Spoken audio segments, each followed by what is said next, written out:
রোডে কেমন আছি, এসে চা খাইতে খাইতে বউরে মোবাইল করতেছি, ম্যাডাম খবর কি? আমি আজকে 2 কেজি চমচম নিছি, বাড়ি থেকে আসতেছি, বউ বলতেছি ইনশাআল্লাহ আসেন না। আমি বললাম কেন? বলে সন্ধ্যা থেকে পুলিশ ঘুরতেছে, সন্ধ্যা থেকে পুলিশ ঘুরতেছে, বাড়িতে আসেন না।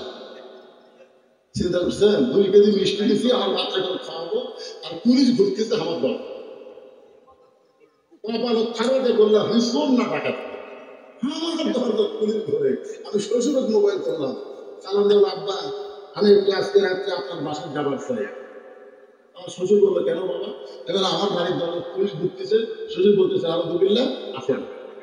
এখন তুমি আসার খবর শুনলে আমার বাসা পাবে।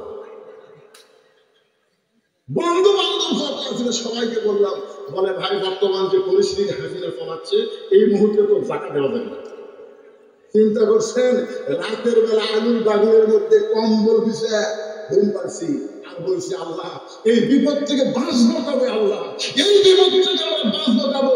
চোখ টাকা ছিলা টান করে ঘুরতেছে, আর আলেমদেরকে পুলিশ খুঁজতেছে। ধরে কথা ঠিক কথা বলে। মাঝে মধ্যে মানুষ বিরক্ত হয়, আল্লাহ মেয়েটা আল্লাহর উপর বিরক্ত হয়ে বলতেছে বলছি তুমি গভীর রাত্রে আমার খোঁজ নিচ্ছ, আল্লাহ হয় খোঁজ। ওমর ফারুক বললেন না আল্লাহর উপর বিরক্ত হওয়ার কারণ কি? মেয়েটা বলতেছে আমার বাড়ি হলো ইয়ামিন দেশে, আমার বাড়ি হলো ইয়ামিন দেশে, আমি হযরত ওমরের কাছে আমার 2টা এতিম বাচ্চাকে নিয়ে এসেছিলাম, কিন্তু বিকেল বেলায় এত মানুষের ভিড়, আমি ওমরের দরবারে যাইতে পারি নাই। আমি নিয়ত করেছি আগামীকাল সকালবেলা ওমরের দরবারে যাব, আগামীকাল সকালবেলা ওমরের দরবারে যাব, আমার দুঃখের কথা বলবো, কারণ আমি শুনেছি মদিনার ওমর অত্যন্ত ভালো মানুষ।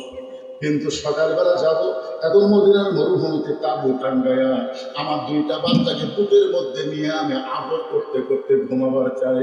কিন্তু আমার 2টা বাচ্চার পেটে এত খিদা লাগছে যে খিদার কারণে বারবার শুধু খাবার চায়। আমার 2টা বাচ্চা বারবার যখন খাবার চায়, আমি শুধু তাদের সান্ত্বনা দেওয়ার জন্য পাতিলের মধ্যে পানি আর পাথর দিয়া নিচে আগুন জ্বালাইয়া বলতেছি বাবা গোস্ত সিদ্ধ হলেই তোমাদের খাবার দেব, সিদ্ধ হলেই তোমাদের খাবার দেব। আমি মনে করেছিলাম আমার এই সান্ত্বনার কথা শুনতে শুনতে আমার বাচ্চা 2টা ঘুমায় যাবে, আমার বাচ্চা 2টা ঘুমায় যাবে। কিন্তু এদের পেটে এত খিদা লাগছে, এদের চোখের মধ্যে ঘুম ধরতেছে না, বারবার শুধু কাঁদতে খাওয়ার জন্য। ও পথিক, আমার মনে হয় আমার 2টা সন্তান সকালবেলা পর্যন্ত আর বাঁচবে না। আমার 2টা বাচ্চা যদি মরে যায়, হাসরের মধ্যে আমি ওমরকে ছাড়বো না।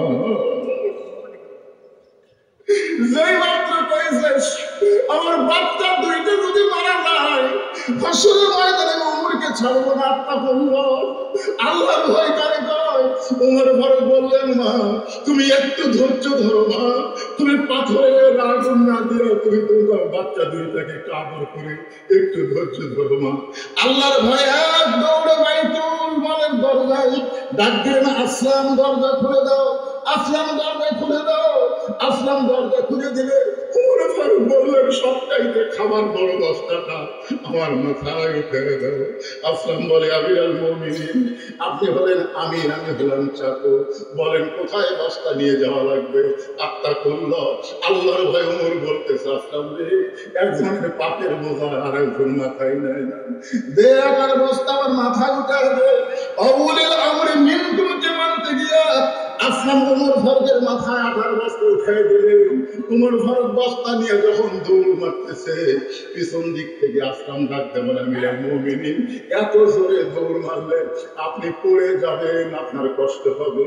ওমর ফারুক বলে পড়ে যাওয়ার কষ্ট সহ্য হবে, কিন্তু জাহান্নামের আগুনে পড়ার কষ্ট আমি সহ্য করতে পারবো না। আত্তাকুল্লাহ হাক্কা তুকাতিহি, আল্লাহর ভয়ে এত জোরে দৌড় মারলেন। তাবুর পাশে গিয়া বললেন মারে তোমার 2টা সন্তান কি জীবিত আছে? মেয়েটা বলতেছে এখনো জীবিত আছে। তাহলে তাড়াতাড়ি রুটির হালুয়া তৈরি করো। রুটির হালুয়া তৈরি করে ওমর ফারুকের হাতে যখন দেয়, ওমর ফারুক 2টা বাচ্চাকে কোলের উপরে নিয়ে أرأيت الذي يكذب بالدين فذلك الذي يدعو اليتيم ওয়ালা ইয়াহুদ্দু আলা তাআমিল মিসকিন। রুটি ছেড়ে মুখের মধ্যে দিয়ে দুইটা বাচ্চার গালে শুয়ে খায়, আর বাচ্চা দুইটা খায় আর ফেল ফেল করে তাকায় থাকে।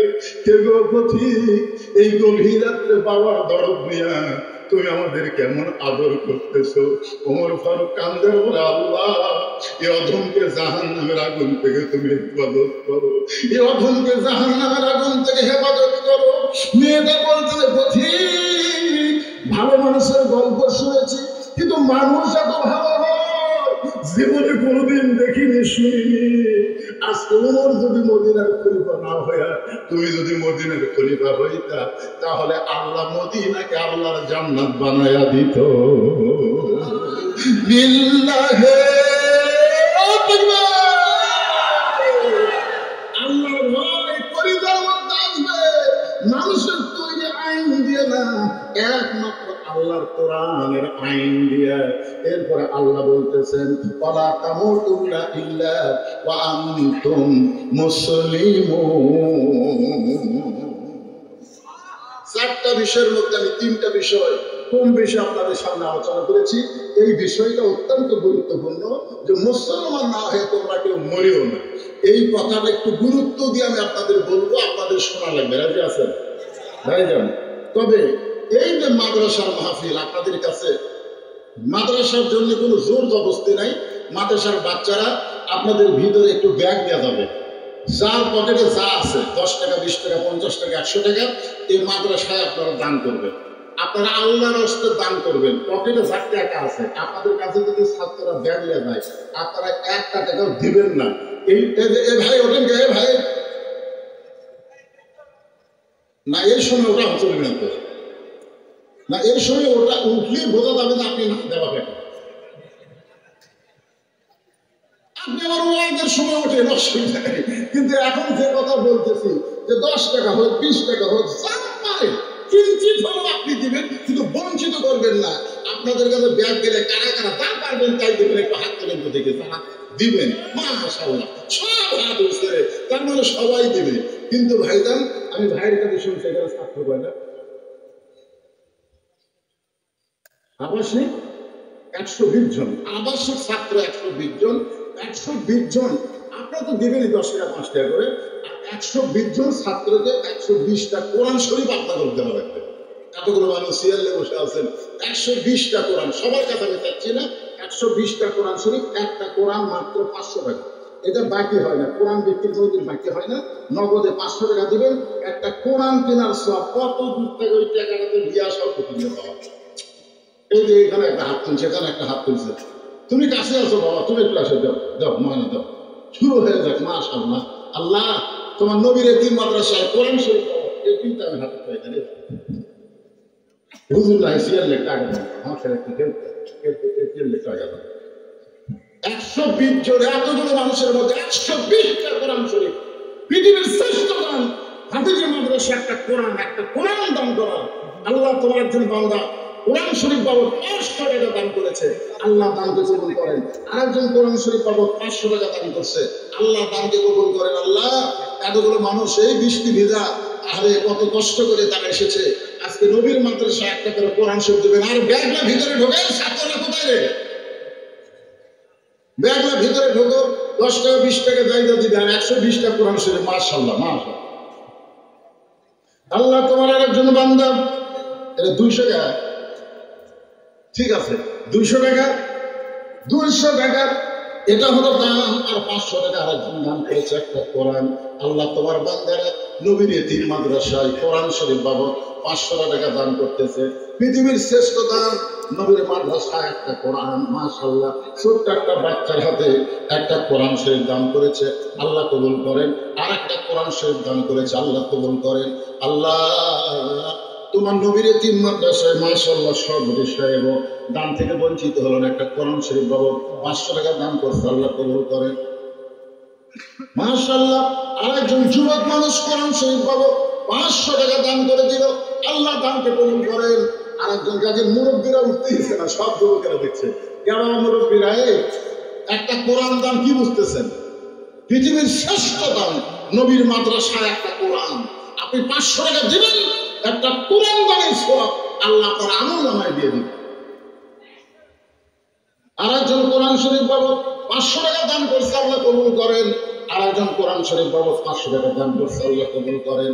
আরেকজন কোরআন শরীফ বাবদ 500 টাকা দান করছে, আল্লাহ কবুল করেন। আরেকজন কোরআন শরীফ দেখেন দেখেন কি হারে দান করতেছে আল্লাহ। আল্লাহ তোমার নবীর মাদ্রাসায় কোরআন শরীফ বাবদ 500 করে দান করতেছে, আল্লাহ দানকে কবুল করেন। আরেকজন কোরআন শরীফ বাবদ 500 টাকা দান করছে, আল্লাহ দানকে কবুল করেন। আপনার ব্যাগ আদা ফাঁকি নামছে, হ্যাঁ কোথায় দেখা যায় না তো?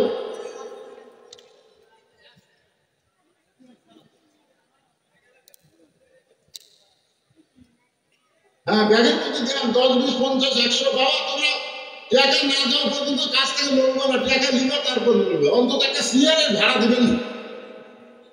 কি ক্ষতি, মাটি পরিষ্কার ওয়াশ করতেন আর সিয়ার দিতেন, সে সিয়ারের ভাড়া দেওয়া লাগবে না? দেন সবাই দেন, একটু ধরে ধরে দেন। যারা 10 টাকা দিবেন 20 টাকা দেন, 20 টাকা দিবেন 40 টাকা দেন, আজকে একটু ধরেই দেন। কি করবেন ভাই? কোরআন শরীফ বাবদ 500 টাকা দান আল্লাহ তোমার বান্দারা করতেছে, আল্লাহ দানকে কবুল করেন। আল্লাহ আরেকজন 200 টাকা দান করছে, আল্লাহ দান কবুল করেন। আল্লাহুম্মা আমিন। 200 টাকা কোরআন শরীফ পাওয়া যায়, এই 200 কোরআন, নুরানি কোরআন আর খালি কোরআন কয় হাজার?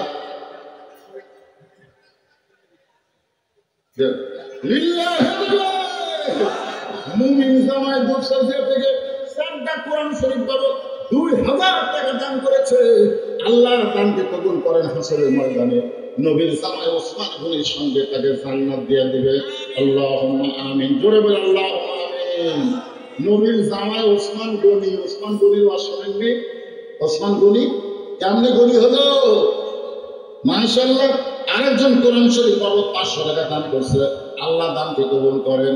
আল্লাহুম্মা আমিন। আমার মা বোনেরা বেশি দান করে, মা বোনেদের বসার ব্যবস্থা করছেন, কোটি লোক আছে, আদায় লোক আছে। ও মায়েরা, মা আল্লাহর রাস্তায় দান করবেন। আমি আপনাদেরকে ফাতেমার জীবনের উপরে কিছু শোনাবো না। ওয়ালা তামুতুন্না ইল্লা ওয়া আনতুম মুসলিমুন। এই আয়াতের উপরে ওয়াজ করতে গিয়ে মা বোনদের ওয়াজ হবে, কারণ মুসলমান না হয়ে মরা যাবে না।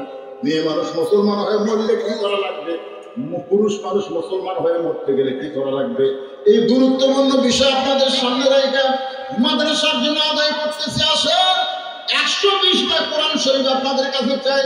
এমন আল্লাহর বান্দা আছে একাই 10টা কোরআন শরীফ দান করতে পারে। আরেকজন কোরআন শরীফ বাবদ 500 টাকা দান করছে, আল্লাহ দানকে কবুল করেন। দিয়া ধন যেমন কারা নিতে কতক্ষণ দেন, সবাই দেন, সবাই দেন। আগাই শেষ হলে আবার আলোচনা শুরু হবে, আগাই শেষ আবার আলোচনা শুরু হবে ইনশাআল্লাহ। দেন সবাই দেন, ব্যাগের মধ্যে দিয়ে দেন। দিচ্ছে মাশাআল্লাহ মাশাআল্লাহ। আমার মায়েরাও দান করবেন। মায়েরা যদি কোরআন শরীফ বাবদ টাকা দেন তাহলে বিশ্বস্ত লোকের হাতে পাঠিয়ে দেবেন। বিশ্বস্ত লোক, মাদ্রাসার বিশ্বস্ত লোক টাকা নিয়ে যান, বাড়িতে না যায়, এদের দিকে যেন চলে আসে। কারণ মেয়ে মানুষের মধ্যে কতগুলো চোর আদায় করা যায়, বুঝলেন না? টাকা দেওয়া এই জন্য আপনাদের বিশ্বস্ত লোক ব্যাস লেগে দেয়, আর মেয়েরাই মেয়ের মধ্যে আদায় করবে, সেটাই ভালো। কিন্তু মেয়েরা যদি কোরআন শরীফ দিবার চাই তাহলে বিশ্বস্ত লোকের হাতে কোরআন শরীফ বাবদ 500 টাকা দিয়ে দিবেন ইনশাআল্লাহ। প্রত্যেক লাইনে লাইনে ব্যাগ লাগাও, ব্যাগগুলো নিয়ে আসো তো, তোমরা কয় টাকা আদায় করলে দেখা যায়। সব ব্যাগ কেন্দ্র বানবে না, হ্যাঁ সব ব্যাগ কেন্দ্র করে নিয়ে আসবে। কয় ব্যাগ দিয়েছেন হুজুর, হিসাব করছেন কয় ব্যাগ? হিসাব করে দেওয়া আছে। একটু জিকির করেন লা ইলাহা ইল্লাল্লাহ, জোরে লা ইলাহা ইল্লাল্লাহ, লা ইলাহা ইল্লাল্লাহ, লা ইলাহা ইল্লাল্লাহ, লা ইলাহা ইল্লাল্লাহ, লা ইলাহা ইল্লাল্লাহ, লা ইলাহা ইল্লাল্লাহ। এই ব্যাগ না খালি দেখা যাচ্ছে, এর মধ্যে টাকা আছে।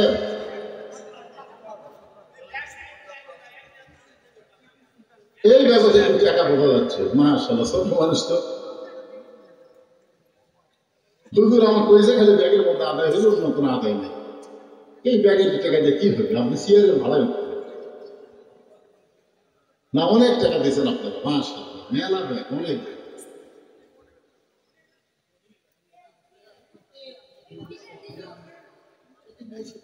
দেয় না দিলে মাদ্রাসায় এরকম হয়।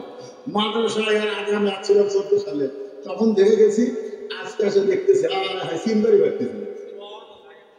তার মানে বোঝা গেল এলাকার মানুষেরা দাঁড়াবে। মাদ্রাসা মসজিদ দেখলে বোঝা যায় এলাকার মানুষ কেমন আল্লাহকে ভালোবাসে। তাই কথাটা ঠিক কেন? মসজিদও মাশাআল্লাহ, মাদ্রাসাও সুবহানাল্লাহ। যুবকদের সম্পৃক্ত করছেন মাশাআল্লাহ, আলহামদুলিল্লাহ। যুবক আছে যেই দিকে সেটা যাবে, যুবকেরা যেখানে আছে সেটা পিছার মতো না, সামনের দিকে যাবে ইনশাআল্লাহ। হ্যাঁ, ব্যাগ করে আসলেই ওয়ালা তামুতুন্না ইল্লা ওয়া আনতুম মুসলিমুন, মৃত্যু আমাদের সামনে আসে না নাই? জোরে কেন আসে না নাই? কি হয়ে মরবেন? আল্লাহ বলেছেন মুসলমান না হয়ে মৃত্যুবরণ করো না। মুসলমান হয়ে মরতে গেলে আমাদের করণীয় কি, সেই বিষয়টাই এখন আপনাদের সামনে আমার আলোচনা। একটু মহব্বত করে মনোযোগ দিয়ে শুনবেন। আল্লাহ নবী খাদিজাতুল কুবরা যখন দুনিয়া থেকে বিদায় নিলেন, খাদিজাতুল কুবরা দুনিয়া থেকে যখন বিদায় নিলেন, তখন নবী তাকায় দেখে 4টা মেয়ে নবীর কাঁদতেছে। মা খাদিজার পেট থেকে আল্লাহ নবীকে 4টা মেয়ে দান করছে। এই মনোযোগ দিয়ে শোনেন, মুসলমান হয়ে মরা লাগবে, ঠিক কিনা বলে? মুসলমান হয়ে যদি মরতে চায়, এখন এটা সব কিছু মাথা থেকে বের করে দেয়, মনোযোগ দিয়ে শুনবেন। আল্লাহ খাদিজার পেট থেকে নবীকে 7টা সন্তান দিয়েছিল। মা খাদিজার পেট থেকে আল্লাহ নবীকে 7টা সন্তান দিয়েছে। তার মধ্যে 3টা হলো ছেলে আর 4টা হলো মেয়ে। 3টা ছেলে অল্প বয়সে মারা গেছে। 3টা ছেলে, একটা হলো তৈয়ব, একটা হলো তাহের, আর একটা হলো কাসেম। তাহলে কয়টা হলো? আর একটা ছেলে মারিয়াকে কিপ্তিয়া নবীর একটা বউ ছিল, সে বইয়ের পেট থেকে একটা ছেলে হয়েছিল, তার নাম হলো ইব্রাহিম। তার মানে বোঝা গেল নবীর ছেলেও 4টা, মেয়েও 4টা। 4টা ছেলেকে আল্লাহ তাআলা অকালে দুনিয়া থেকে নিয়ে গেছে। নিয়ে যাওয়ার পিছনে একটা কারণ হলো, যত বড় বড় নবী দুনিয়াতে এসেছে, প্রত্যেক নবীর সন্তানকে আল্লাহ নবী বানাইছে। আদম আলাইহিস সালামের সন্তান শীষকে আল্লাহ নবী বানাইছে। আবার ইব্রাহিম আলাইহিস সালাম বড় নবী, তার সন্তানকে ইসমাইল ইসহাককে আল্লাহ নবী বানাইছে। আবার ইসহাক বড় নবী, তার সন্তান ইয়াকুবকে আল্লাহ নবী বানাইছে। এভাবে ইয়াকুব বড় নবী, তার সন্তান ইউসুফকে আল্লাহ নবী বানাইছে। আর একজন বড় নবী ঈসা আলাইহিস সালাম, দাউদ আলাইহিস সালাম, তার সন্তান সুলাইমান আলাইহিস সালামকে আল্লাহ নবী বানাইছে। আর একটা বড় নবী ঈসা নবী তাই বিয়েই করেনি, তার সন্তান হলি কোত্থেকে? তার নবী তো হওয়ার কথাই আসে না। কিন্তু আমাদের নবী হলেন সর্বশ্রেষ্ঠ নবী।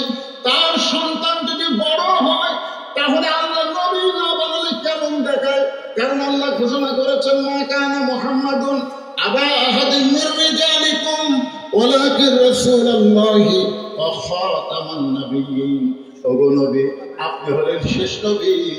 আপনার পরে আর কোন নবী রাসূল কিয়ামত পর্যন্ত আসবে না। বর্তমানে যারা নবী নবী দাবি করতেছে, এগুলো সব হলো ভণ্ড। বলে বলেন কি? বর্তমানে আমাদের বাংলাদেশের ওই ঠাকুরগাঁয়ের দিকে গোলাম আহমদ কাদিয়ানীকে নবী বলে ওই এলাকায় কিছু লোক আছে। আপনারা বলেন তো, আমার নবীর পরে নবী নাই, নবীর পরে নবী নাই। গোলাম আহমদ কাদিয়ানী কাফের। গোলাম আহমদ কাদিয়ানী সবাই বলেন বিশ্বনবীকে যারা ভালোবাসে, গোলাম আহমদ কাদিয়ানী বললে আপনারা বলবেন কাফের। গোলাম আহমদ কাদিয়ানী নবীর পরে নবী নাই। বাংলাদেশে প্রত্যেকটা জায়গায় আলেমরা বলতেছে এই কাদিয়ানীকে অমুসলিম ঘোষণা করতে হবে। তোরা কাদিয়ানী নিয়ে থাকবে, তোরা মুসলমানের বাচ্চা না? মুসলমানের বাচ্চা বিশ্বনবীর পরে কোন নবী বিশ্বাস করতে পারে না। নবী তাকে দেখে নবীর 4টা মেয়ে কাঁদতেছে, 4টা মেয়ে কাঁদতেছে। 3টা মেয়ের কান্নার শব্দ শোনা যায়, কিন্তু একটা মেয়ের কান্নার কোনো সাউন্ড নেই, শুধু চোখ দিয়ে দর দর করে পানি পড়তেছে। 3টা মেয়ে কাঁদতেছে, কান্নার শব্দ আছে। আমার মা মইরা গেছে রে, কোথায় গেলে বলো আমরা মা পাবো রে, আমার মা মইরা গেছে রে। এরকম কিন্তু মেয়েরা কান্দে, কাঁদে না ভাই না? আপনার এলাকায় যখন বাপ মরা যায় মেয়েরা কান্দে না? আমার এলাকার বাপ মরে গেছে, 2 ভাই আর বোন। বোন এসে বাপের লাশের কাছে কান্দা শুরু করছে, আমার বাবা মইরা গেছে রে, মরার আগে খাট দিবার চাছিল, সে খাট আমার দিদিকে, আমার বাবা মইরা গেছে রে। আপনার বলেন তো ওই কান দাঁড়াচ্ছে না খাট আদায় করে যাচ্ছে? বড় ভাই যা বলতেছে কান্দিস না, যে খাট আব্বা দেবার চাইছিল সেই খাট আমি তো কিনে দেবো রে, তাও বাবার লাশের কাছে কান্দিস না, বাবার রুহু কষ্ট হবে। কিছুক্ষণ কান্না থামায়া আবার দুই সাড়ে ওয়াসওয়াসের সামনে ওর ভিতরে শয়তান বলতেছে খাট হলো কিন্তু তোষক দালুস এইগুলো কিন্তু। তখন বলতেছে বাবা যে খাট দিবার চাচ্ছিল বড় ভাই সে খাট দিবে, কিন্তু এখন তো সব দালুস দিবে কে, এই আমার বাবা মইরা গেছে। তখন মেজো ভাই সে বলতেছে কান্দিস না পাগলি, এগুলো সব আমি দেবো, তাও বাবা কষ্ট দিস না। আসলে ছেলেরা কিন্তু বাবাকে অত্যন্ত ভালোবাসে। কথা কন না, কথা কন না, কেন থেকে ভালোবাসে না কিন্তু না, কান্দে হাওমাও করে কান্দতে পারে না, চোখ দিয়ে দরকার করে পানি ছড়ে। ধরে কথা ঠিক কিনা? খাদিজার দুনিয়া থেকে বিদায় নেওয়ার পরে তিনটা মেয়ে হাওমাও করে কান্দতেছে, কুলসুম, জয়নাব, রোকেয়া, কিন্তু ফাতেমার মুখের কোনো শব্দ নাই, চোখ দিয়ে দরদর করে পানি পড়তেছে। এমন সময় আল্লাহর নবী ডাক দিলেন, ফাতেমা তুমি একটু আমার ঘরে আসো মা। ফাতেমা যেই মাত্র ঘরে আইছে, নবী একটা কথা ফাতেমার কানে কানে বলে, ফাতেমা তোমার মা যখন দুনিয়া থেকে বিদায় নিছে, বিদায় নেওয়ার আগে আমাকে ওসিয়ত করেছে, দুইটা ওসিয়ত করেছে মা, সে ওসিয়তটা পালন করা লাগবে, কারণ ওসিয়ত পালন করা হলো ওয়াজিব। জোরে কারণ ওসিয়ত পালন করা কি? তোমার মা ওসিয়ত করেছে, এক নম্বর ওসিয়ত হলো তোমার মাকে তুমি গোসল করাতে হবে, তুমি শুধু একাই গোসল করাবা, অন্য কেউ তোমার মায়ের কাছে থাকতে পারবে না, তোমার মাকে তুমি শুধু একা একা গোসল করাবা। আপনারা বলেন তো গোসল করানোর সময় তার সব জায়গায় হাত দিয়ে তাকে ধুয়ে দেওয়া লাগে, ধরে কোন কথা ঠিক ঠিক। খাদিজা বলতেছে, খাদিজা ওসিয়ত করেছে যে আমি মরে যাওয়ার পরে আমার ফাতেমা যেন আমাকে গোসল করায় দেয়। রাসূল বললেন, খাদিজা তোমার আরো তিনটা মেয়ে আছে, তুমি তিনটা মেয়ের কথা না বলে তুমি ফাতেমার কথা কেন বলতেছো? খাদিজা বলতেছে, আল্লাহর নবী আপনাকে আমি বলতেছি আল্লাহর শপথ করে, কুলসুমা যখন আমার পেটে ছিল, আমার পেটের ওজন বেড়ে গেছিল, আমার পেট বড় হয়েছিল। রোকেয়া যখন আমার পেটে ছিল, আমার পেট বড় হয়েছিল, ওজন পেটের মধ্যে বেড়ে গেল। যখন জয়নাব আমার পেটে ছিল, আমার পেট বড় হয়েছে, ওজন বেড়ে গেছে। এই তিনটা মেয়ে যখন জন্ম নিয়েছে, আমি প্রসব বেদনা বুঝতে পেরেছি, কিন্তু আল্লাহর শপথ করে বলতেছি, ওই ফাতেমা যখন আমার পেটে আসলো, আমার পেট বড় হয়, কিন্তু আমার পেটের মধ্যে কোনো ওজন হয় নাই। আর ফাতেমা যখন দুনিয়াতে আসলো, আমার কোনো প্রসব ব্যথা হয় নাই। আমি তাকাই দিকে ফাতেমা তার দুইটা হাত দিয়ে তার ইজ্জতটা ঢেকে দুনিয়াতে জন্ম নিয়েছে। ওগো আল্লাহর নবী, ওই ফাতেমা যেন আমাকে একাই গোসল করায় দেয়। দুই নম্বর ওসিয়ত হলো ফাতেমা যেন আমাকে একাই কাপড়ের কাপড় করায় দেয়, অন্য কেউ যেন ফাতেমার সঙ্গে অংশগ্রহণ না করে। রাসূল বললেন, ফাতেমা তোমার মাকে তুমি গোসল করায় দাও। এবার ফাতেমা একা একা গিয়া খাদিজাতুল কুবরা, যিনি ইসলামের প্রথম মহিয়সী নারী, সর্বপ্রথম যিনি আল্লাহর নবীকে নবী বলে স্বীকার করেছে, সুবহানাল্লাহ বলে, সেই খাদিজাকে গোসল করালেন। গোসল করানোর পরে সে বলতেছে, বাবা গোসল তো হয়ে গেল, এখন মার কাপড়ের কাপড় দেন। আল্লাহর নবী একটা জুব্বা বের করে ফাতেমার হাতে দিলেন।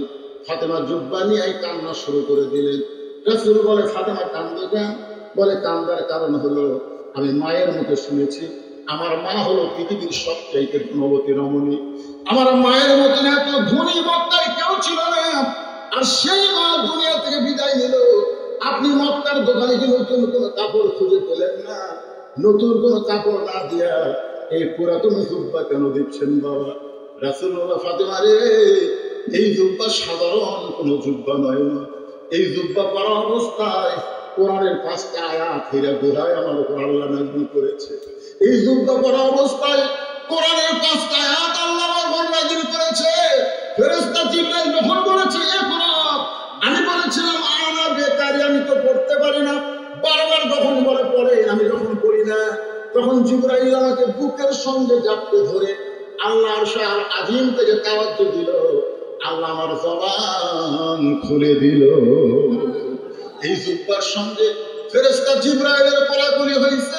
তোমার মা দুনিয়া থেকে বিদায় নেওয়ার সময় আমাকে বলেছে, ওগো আল্লাহর নবী, আমি যখন দুনিয়া থেকে বিদায় নিব ওই দাঁড়ে হীরার জুব্বা দিয়া আমার কাফনের কাপড় দিবেন। আমি সেই জন্যই তোমাকে এই কাফনের কাপড়টা দিচ্ছি মা, এটাই তোমার মাকে জুব্বাটা কাফনের কাপড় পরায় দাও। ফাতেমা জুব্বাটা নিয়ে যখন কাফনের কাপড় পরাতে ঘরের মধ্যে ঢুকলেন, আল্লাহ রাসূল পিছনে পিছনে হাঁটলেন, ফাতেমার সামনে সামনে ঢুকলেন। ঘরের মধ্যে ঢোকার সঙ্গে সঙ্গে নবী দরজা বন্ধ করে দিলেন। ফাতেমা কাফনের কাপড় পরানোর পরে ঘরের দরজা খুলেছে, নবী তাকায় দেখে ফাতেমা মুস্কি মুস্কি হাসতেছে। ফাতেমা মুস্কি মুস্কি হাসি দেখে রাসূল চমকে গিয়ে বললেন, ফাতেমা, কাঁদতে কাঁদতে তুমি ঢুকলে আর হাসতে হাসতে তুমি কেন বের হলে? ফাতেমা বলতেছে, বাবা, কাঁদতে কাঁদতে ঢুকলাম, এটা অবশ্যই আপনি জানেন, কারণ কোন মেয়ে যখন তার মাকে কাফনের কাপড় পরাতে ঢুকবে অবশ্যই কাঁদতে কাঁদতে ঢুকবে। রাসূল বলে, তাহলে কাঁদতে কাঁদতেই তো বের হবে, কিন্তু হাসতে হাসতে বের হলে কেন? ফাতেমা বলে, বাবা, আমি কাঁদতে কাঁদতে কেন ঢুকলাম, হাসতে হাসতে কেন বের হলাম, এটা কেউ না জানলেও আপনি জানেন। রাসূল বলেন, আমি জানি না। রাসূল বলেন, আমি জানি না। মা ইয়ানতিকু আনিল হাওয়া ইন হুয়া ইল্লা ওয়াহয়ুন ইউহা। আমি নবী কিছুই জানি না, আল্লাহ যদি না জানায়। আজকে অনেক ভণ্ডরা বলে নবী গায়েব জানে, এমনকি তাদের পীর সম্পর্কেও বলে আমার বাবারাও গায়েব জানে। আপনারা বলেন তো গায়েবের এক নম্বর মালিককে? আরো জোরে বলেন, মালিককে? হুয়াল্লাহুল্লাযী লা ইলাহা ইল্লা হু আলিমুল গায়বি। বলেন না? আপনারা বলেন না? পুরো হাসরের শেষ দিন হবে, বলেন না? তাহলে গায়েবের মালিককে? আরো জোরে। কোন পীর সাহেব গায়েব জানে? নবী জানে। নবী বলেছেন, আমি যা জানি তোমরা তা জানো না, আমিও জানি না, আল্লাহ যদি আমাকে না জানায়। ফাতেমা, তুমি কাঁদতে কাঁদতে ঢুকলে এটা আমি জানি, কিন্তু হাসতে হাসতে বের হলে এটা আমি জানি না। ফাতেমা বললেন, বাবা, তাহলে আপনি শোনেন, আপনার জুব্বা নিয়ে যখন আমার মাকে পড়াবার চাই, এমন সময় দেখি আমি নূরের চোখে তাকায় দেখি আমার মায়ের শরীরে আল্লাহ জান্নাতের পোশাক পরাইয়া দিছে। সঙ্গে সঙ্গে নবী বসে বললেন, নবী বসে বললেন, বসে মাটির মধ্যে হাত দিয়ে বললেন, আল্লাহ, যখন আমাকে নবী বলে কেউ স্বীকার করে নাই, তুমি যখন আমাকে নবুয়ত দিলে, আমি তখন মনে মনে চিন্তা করলাম, আমি তো নবী, আমি কার কাছে বলবো, আমাকে কে বিশ্বাস করবে? সর্বপ্রথম আল্লাহ রাসূল খাদিজার কাছে গিয়ে বললেন, খাদিজা, আল্লাহ তাআলা আমাকে নবুয়ত দান করেছে। খাদিজা বলতেছে, আমি নবী হিসাবে আপনাকে গ্রহণ করে নিলাম। নবী চোখ করছে, কেন? শোনেন, নিজের বইয়ের কাছে হুজুর হওয়া একটু কঠিন। আমি কিন্তু আপনাদের কাছে হুজুর, আমার বইয়ের কাছে আমার হুজুর। সাদিয়ার বাপ, বড় মেয়ের নাম সাদিয়া, না হয় ছোটটার নাম সামিয়ার বাপ। আমি একদিন চলাম, কেন মানুষ আমার হুজুর কয়, তুমি একদিন আমি হুজুর কো না কেন? ও হুজুর, ও হুজুর আসেন, ভাত খান, হুজুর আসেন। আর বউ করে হাসো, হাসো কেন? বলে জনগণ আপনার চিনে না, তাই হুজুর। এটা আমি চিনি তো, মালটা কেন জানি না। নিজের বইয়ের কাছে হুজুর হওয়া কি কঠিন, আর সর্বপ্রথম নিজের বিবির কাছে আল্লাহর নবী সাল্লাল্লাহু আলাইহি ওয়াসাল্লাম। যাত্রার কাছে ঘুরতেছে, যাত্রার কাছে ঘুরতেছে, যাত্রা লেতা করতেছে। কেমন নেতার বইয়ের কাছে দাম তো? আমি চিন্তার কথা বলি, অনেক মাহফিলে বলেছি, মৌলভীর বাড়িতে কোনোদিন মিলা, ডাক্তারের বউ কোনোদিন সুগার করে, আর পীরের বউ কোনোদিন মরিদ হয় না। আপনি খেয়াল করে দেখবেন, মৌলানারা দামে মিলে একটা পড়ায়, কিন্তু পায়ে দেখা পড়ায়, কিন্তু নিজের বাড়ি যারা ডাক্তার তারা জানে সুগার করে বাচ্চা হলে মায়েরও ক্ষতি, মায়ের ক্ষতি, বাচ্চার ক্ষতি। এই জন্য যারা বড় ডাক্তার তাদের বউ নর্মালে বাচ্চা নেয়, সিজার করে বাচ্চা নেয়। কারণ সিজার করে বাচ্চা নিলে বাচ্চা অষ্টৌর হয়, অষ্টৌর। বুঝলেন না? জন্ম হওয়ার 2 দিন আগে পেট কাটছে, পেট কেটে থাকে, পেটের মধ্যে ঘুমিয়ে পাচ্ছে। নর্মালে 2 দিন পরেই জন্মাই এটা আমরা টাকা লোভে আটকাচ্ছি, এত ঘুম ভাঙেনি। 4-5 জন ডাক্তার বসে কি করা হয়, ওই পেটের মধ্যে দাঁড়ি করে ঘুরে নিতে ঘুম ভাঙে হবে, পেটের মধ্যে একটা ঘুরে নিতে, ওই ঘুরে নিয়ে মাথা থাকি গায়ে এই কান্দা ওঠার কারণে উনি এখন মোবাইল ছাড়া ভাত খায় না, মোবাইল ছাড়া কান্না খাবে না। ধরে গন্ধটা ভিতরে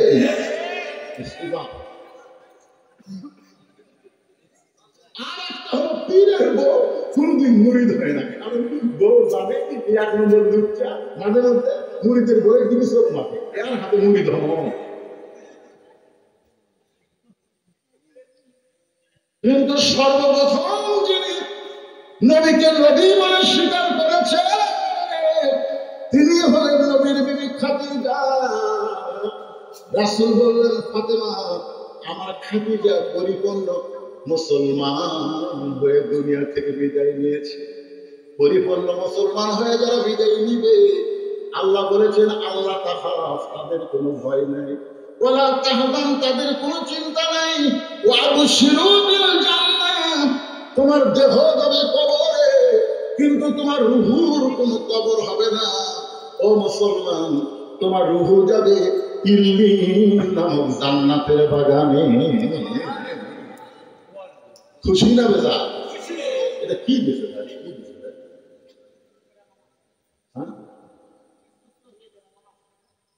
তো যারা নামাজ পড়ে, যারা ডাহা কাটে, বান তারাকা সালাতে মুতাম্মিদান সালাত কাটে, 5 ওয়াক্ত বা ইচ্ছা করে 1 ওয়াক্ত নামাজ না পড়লে কাফের কাফের কাফের। কথা বল না কেন? কথা বল না, এই হিজবুত তাওহীদ আর হিজবুত পাক যাই বল, এই সব সারা ভাঙ। রাসূল বলেছেন 73 কাতার হবে, 1 কাতার আমি নবী সাহাবী অনুসরণ করবে, তারাই কেবল জান্নাতে যাবে। জোরে কোন কথা ঠিক করে না? আমরা হলাম শহীদ। আল্লাহ কবুল করুক। জোরে কোন আল্লাহুম্মা আমিন। আল্লাহ আমাদের সবাইকে মুসলমান হিসেবে কবরে নিও।